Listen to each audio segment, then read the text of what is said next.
दोस्तों, मुझे पता है आप सब लॉकडाउन में बोर हो रहे हैं, तो मैं आपकी बोरियत दूर करने के लिए लाया हूँ hello app, India's leading social media platform. Hello app पे आपको मिलेंगे trending news, funny, educational, cooking, dance और भी बहुत सारे वीडियोस। इसके अलावा latest updates of your favourite celebrities.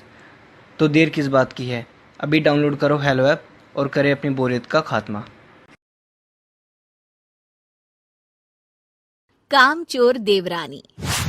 एक बार की बात है, सुषमा अपने पूरे परिवार के साथ खुशी खुशी मोहन नगर में रहती थी। उसकी दो बहुएं थी, पल्लवी और शिवानी।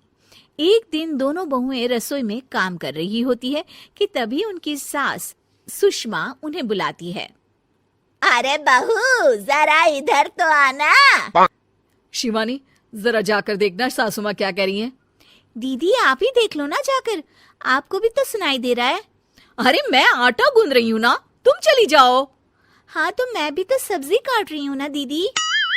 अरे बहू जल्दी आओ। ओह, ये तो जाएगी नहीं। मैं ही जाकर देखती हूँ कि क्या करना है। पल्लवी सुषमा के कमरे में जाती है। जी मम्मी जी, क्या हुआ? शाम को घर पर कुछ मेहमान आने वाले हैं, तो तुम अच्छा सा खाना बना लेना बहू। ठीक है मम्मी जी, आप बता दीजिए क्या क्या बनाना है और कितने लोग आ रहे हैं। सुनील की मौसी जी और उनका पूरा परिवार आ रहा है। कुल मिलाकर 3 लोग और हमें मिलाकर हुए 9 लोग। तो अभी से ही तैयारी करना शुरू कर दो। और हाँ, घर की सफाई भी कर देना, हाँ अच्छे से। जी मम्मी जी, सब काम हो जाएगा, आप चिंता मत कीजिए। पल्लवी शिवानी को घर में मेहमान आने वाले हैं इसके बारे में बताती है। क्या 9 लोगों का खाना बनाना होगा, घर की सफाई करनी है? बाप रे, सासू माँ ने तो हमें घर की नौकरानी ही समझ कर रखा है।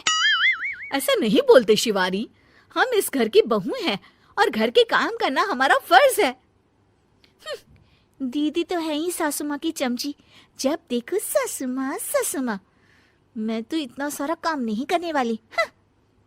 शिवानी कपड़े लेकर गमला साफ कर रही होती है और चक्कर आने का नाटक करने लगती है। मेरा सर चकरा रहा है। तभी वहां पल्लवी और सासू माँ जाते हैं। अरे बहू, क्या हो गया तुम्हें? मम्मी जी, बहुत तेज सर में दर्द हो रहा है। तुम एक काम करो शिवानी, आराम कर लो। नहीं नहीं दीदी, घर में मेहमान आने वाले हैं, मुझे आपकी मदद करनी चाहिए। अरे कोई बात नहीं शिवानी, तुम आराम कर लो, मैं सब काम कर लूंगी। ठीक है दीदी, अगर आप इतना कह रही हैं तो आराम कर लेती हूँ। शिवानी आराम से अपने कमरे में मैगजीन पढ़ रही होती है। इसे कहते हैं आराम की जिंदगी। इतना सारा काम। चलो, सारा काम खत्म हो गया, शिवानी को देख आती हूँ। शिवानी अपने कमरे में ईयरफोन में गाने सुनते सुनते सो जाती है और उसके साइड में मैगजीन भी रखी होती है। पल्लवी वहां आ जाती है और वो सब देखती है। ओहो, तो मतलब सब काम चोरी का बहाना था। अभी बताती हूँ इसको। घर का सारा काम मुझे करना पड़ा और ये महारानी यहाँ मैगजीन पढ़ रही है, गाने सुन रही है। पल्लवी रसोई से एक प्लेट और चम्मच लेकर आती है और शिवानी को थाली बजाकर उठाने लगती है। शिवानी अचानक से उठती है। उठ गई महारानी, गाने भी सुन लिए, मैगजीन भी पढ़ ली। तुम तो बहुत बड़ी झूठी निकली शिवानी। तुमने सर दर्द का बहाना बनाया ताकि काम करने से बच सको। हाँ बनाया बहाना, तो क्या करती, इतने सारे काम करती। मुझे कोई शौक नहीं है चापलूसी का। क्या चापलूसी? तुम्हें लगता है कि मैं सारे काम चापलूसी के लिए कर रही हूँ? और नहीं तो क्या। तभी वहां सासू माँ आ जाती हैं। अरे बहू, वो लोग बस आने ही वाले हैं, तुम तैयारियां कर लो। जी सासू माँ, तुझे तो मैं बाद में देखती हूँ। सब खाना खाने बैठते हैं और खाना शुरू करते हैं।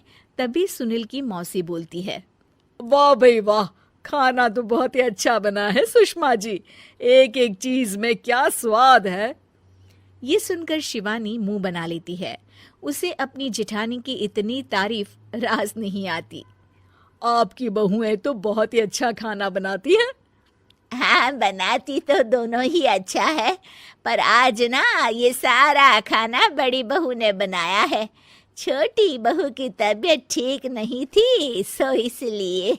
मानना पड़ेगा सुषमा जी, आपकी बड़ी बहू तो बहुत ही गुणवान है। पल्लवी की तारीफ सुनकर शिवानी को जलन होती है। पल्लवी ये सुनकर खुश हो जाती है और शिवानी की तरफ देखकर उसे चिढ़ाती है। कुछ देर बाद मेहमानों के जाने का वक्त हो जाता है। मौसी जी सबके लिए उपहार लाई होती है। वो सबको शगुन के पैसे देती हैं और अंत में पल्लवी के पास आती है। तुम्हारे लिए शगुन का लिफाफा तो है ही, पर बहू तुम्हें एक और उपहार भी मिलेगा इतना अच्छा खाना बनाने के लिए। मौसी अपने सोने के कंगन निकालकर पल्लवी को पहना देती है। ये लो, ये मेरे मनपसंद कंगन है, अब से ये तुम्हारे हुए। धन्यवाद मौसी जी। ये देखकर शिवानी तो पूरी तरह से जल जाती है और गुस्से से रसोई में चली जाती है। तभी वहां पल्लवी आ जाती है और उसे अपने कंगन दिखाने लगती है। देवरानी जी, अब आपका सर दर्द ठीक तो है ना? मुझे लगता है कि अब सर दर्द शुरू हो गया होगा आपका।